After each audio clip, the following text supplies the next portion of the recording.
Hi everybody, I'm just getting things set up so that I can record our first video in Unit 3, Chapter 8, where we're looking at the systems of equations. And in Section 1, we're going to be solving systems of equations graphically.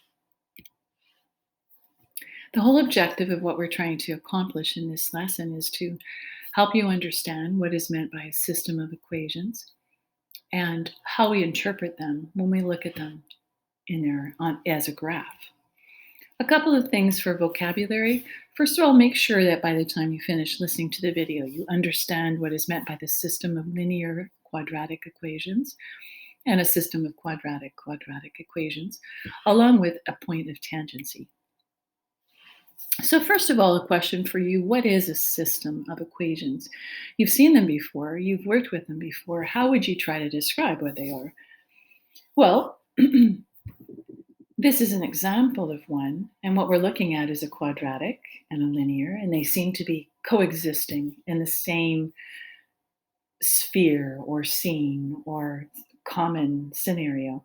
And what we could say is a collection of two or more equations with the same unknowns is called a system of equations. Then the question that would follow from that is, what is the solution of a system? If you're looking at this particular linear function and quadratic function, the solution of this system would be where the two graphs actually touch one another. So right here at 1 and 0, they're intersecting. And here at -3 and 4, they're intersecting. And in both of these spots, then, both of the equations are actually satisfied. And we say that that is the solution. So the solution of a system of equations is the intersection of the functions.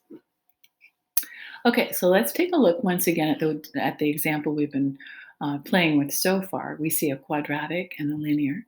And you might ask yourself, okay, what are we going to name this? Well, it's a very intuitive name. It's simply a linear quadratic system.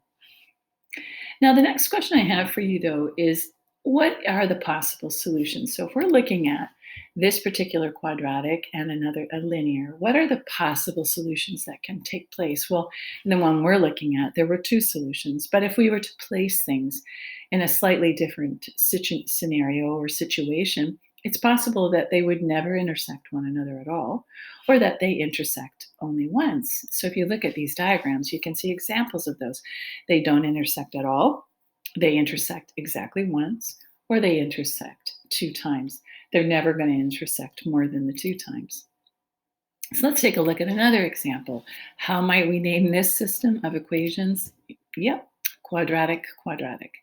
There's no rocket science here. We're simply naming them according to the function that we're using.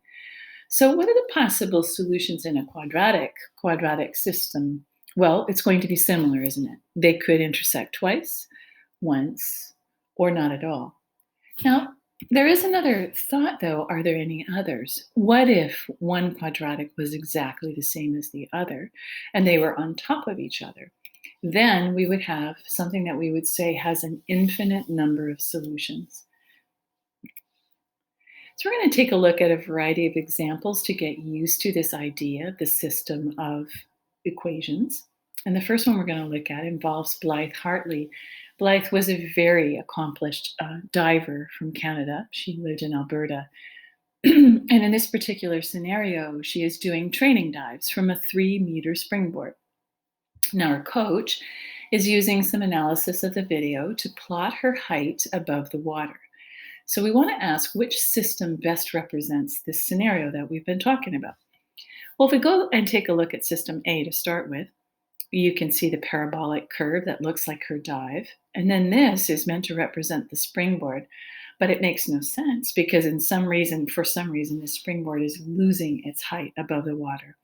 So that one doesn't make sense. If we look at the next one, we've lost the parabola, so it doesn't make sense. If we look at the next two, they're very, very similar.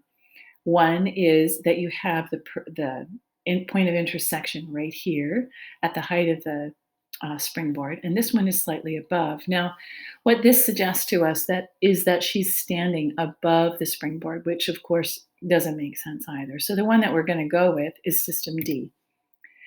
And so next, let's just take a look at those points of intersection right here at the very beginning is where she is standing on the diving board.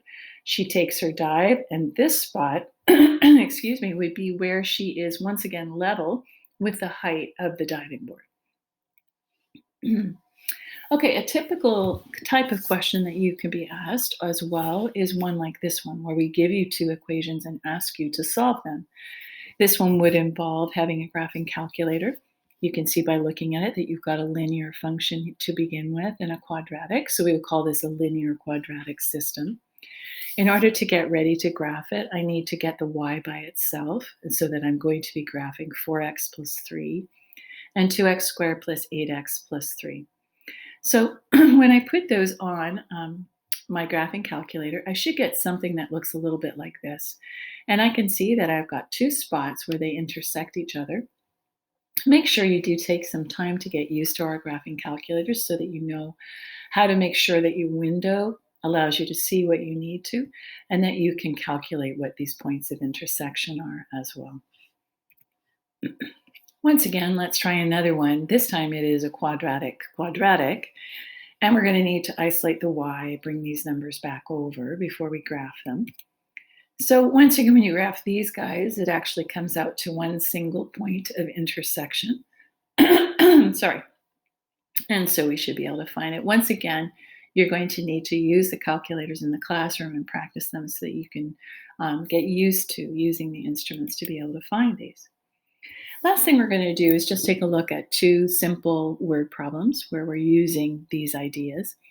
This one involves talking about how engineers use vertical curves to improve the comfort and safety of roads. Clearly, to have a road that had dip like this would be very dangerous even, rather than just uncomfortable for a car.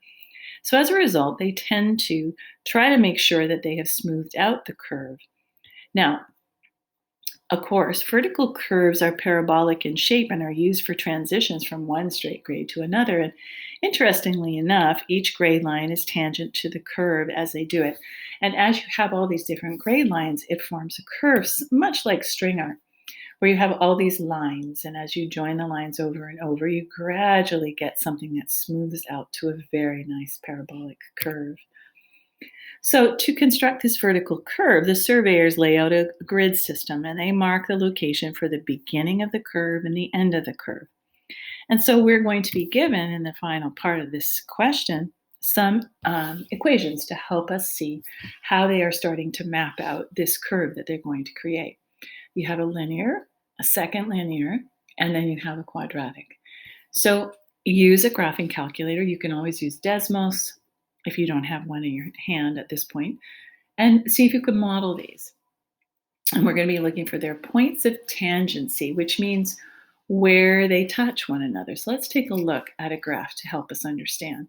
You can see that the green one is the parabola. The red one is the one that is moving down, as you can see with the negative slope. And the blue one is the one moving up. And so what I'm able to do with Desmos in this one is actually go to where the equations intersect and find what their point of tangency is. And so you can see them at this point. Now, the questions that we asked you were, okay, for this point of tangency, and let me clarify, a point of tangency is when a line touches a curve in exactly one spot. Right in the edge. Now, you have learned it in the context of circles. So you know this from having done some geometry work earlier on in your studies. We call it a tangent point. And it's a similar idea here as well. Now, one of the things we ask for is what would the system of equations look like for this point of tangency, where they intersect? Well, we need to include the green graph and the pink graph for that one. These two, top, first and last, would be the system for that particular point of tangency. For the one on the opposite side, we're looking at the green graph and the blue graph. And so you would be using those last two. Here's another diagram taken from the textbook and shows you a little bit as well of what these graphs might look like if you were to graph them and look for their point of tangency. Okay, the last question we're going to take a look at involves the performing troupe Cirque du Soleil, an amazing group of dancers, acrobats, performers. And so in this particular example, it says, suppose that in one stunt, two Cirque du Soleil performers are launched toward each other from two slightly offset seesaws. So here they are. They're going to jump, or they're launched or pushed or thrown, whatever the case may be. The first performer is launched, and 1 second later, the second performer is launched in the opposite direction. They both perform a flip and give each other a high five in the air. Now, each performer is in the air for 2 seconds, as you can see, and the height above the seesaw versus time is approximated by the following parabolas. And you can see that their height is here. Now, the parabolas they're talking about are these ones. And the question says, you've got there's the first performer, there's the second one. Please notice that this is related by height this way and time along the x-axis. So you have the first performer leaving at the beginning of the stunt, and the second one leaves 1 second later. So it says determine the system of equations that model these performers' heights. So what we're looking for then would be the two equations that would be formed for this one. And so for this one, you would use, if you like, you could use the factored form to be able to find it. This one has a factor at 0, so x times x minus 2.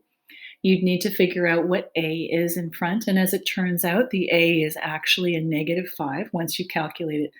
That point that you would have to use is probably the vertex, and this one it is 1 and 5, and so you get your equation. Similarly, you do another one for this one, and you'd have two equations that represent the system. And basically, what you're looking for is where these two actually intersect one another.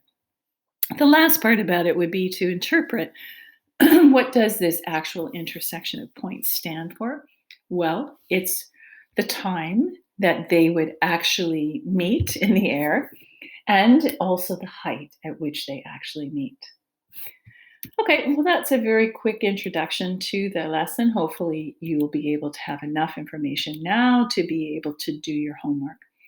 I had recommended to the students that were in class that they would need to do questions 4 and 5 because they require having a graphing calculator. So you'd have to do them when you had a graphing calculator in your hand. So if you are working on this at home and don't have that, then you'll just have to do your best with either Desmos or looking at the solutions at the back of your textbook. But do make sure at some point you spend some time practicing graphing these, understanding how to find points of intersection, so you'll be prepared when you're asked to do it in an assessment.